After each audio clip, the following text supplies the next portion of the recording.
ഈ ചാടിക്കളിക്കട കൊച്ചുരാമ എന്ന് പറയുന്ന ഒരു ഒരു ഒരു പണ്ട് നമ്മൾ പറയുന്ന ഒരു ഏർപ്പാടുണ്ടായിരുന്നു. ഈ കുരങ്ങനെ കൊണ്ട് കളിപ്പിക്കുന്ന ആളുകളുണ്ടായിരുന്നു. സത്യത്തിൽ അങ്ങനെ കളിപ്പിക്കുന്ന ആളുകൾ അവരുടെ കയ്യിൽ ഇതുപോലെ ചാടിക്കളിക്കാൻ മാത്രം പരുവത്തിലായ ഒരു ഒരു ഒരു മന്ത്രിയുടെ ഗതികേട്. അദ്ദേഹം ഒരു കാര്യം ഓർക്കണം, ഇതിന്റെ കോണ്ടെക്സ്റ്റ് എന്തായിരുന്നു?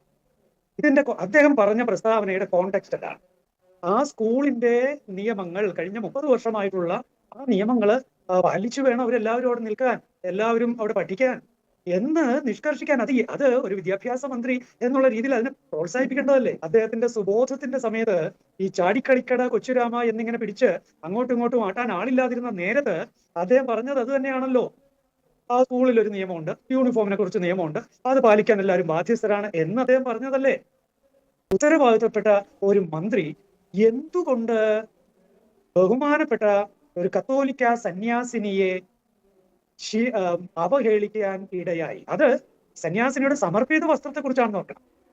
ഒരു സമർപ്പിതയായ സന്യാസിനിയുടെ സമർപ്പിത വസ്ത്രത്തിന്റെ ഭാഗമായ വെയിലിന്റെ അതിനെ ഒരു കുട്ടിയുടെ നിഷ്കർഷ സ്കൂളിലെ യൂണിഫോം നിഷ്കർഷയുമായി ബന്ധപ്പെടുത്തി പറയാൻ എന്ത് ലോജിക്കാണ് വിദ്യാഭ്യാസ മന്ത്രി കണ്ടത്? യൂണിഫോം എന്നുള്ളത് അവിടുത്തെ ഹെഡ് മിസ്ട്രസിന്റെ യൂണിഫോമിനെ കുറിച്ചാണോ ചർച്ച? യൂണിഫോം എന്നുള്ളത് അവിടുത്തെ അധ്യാപകരുടെ യൂണിഫോമിനെ കുറിച്ചാണോ ചർച്ച? അല്ലല്ലോ. കുട്ടിയുടെ യൂണിഫോമിനെ കുറിച്ചല്ലേ ചർച്ച? കുട്ടികൾക്കല്ലേ യൂണിഫോം നിർബന്ധമായിട്ടുള്ളത്?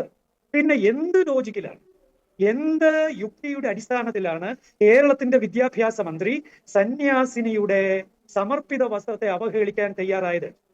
വളരെ കഷ്ടം എന്ന് പറഞ്ഞാൽ, ഓർക്കണം, ഇത്രയേറെ സന്യാസിനികള് ഈ കേരളത്തിൽ ഈ സമർപ്പിത വസ്ത്രവും ധരിച്ച് ഇത്രയും വർഷം ഇവിടെ ശുശ്രൂഷ ചെയ്തതിന്റെ ഫലമായിട്ട് ഇവിടെ വിദ്യാഭ്യാസ മേഖലയിൽ ഉയർച്ചയുണ്ടായത് ഈ മന്ത്രിക്ക് അറിഞ്ഞുകൂടാ എന്നുണ്ടോ?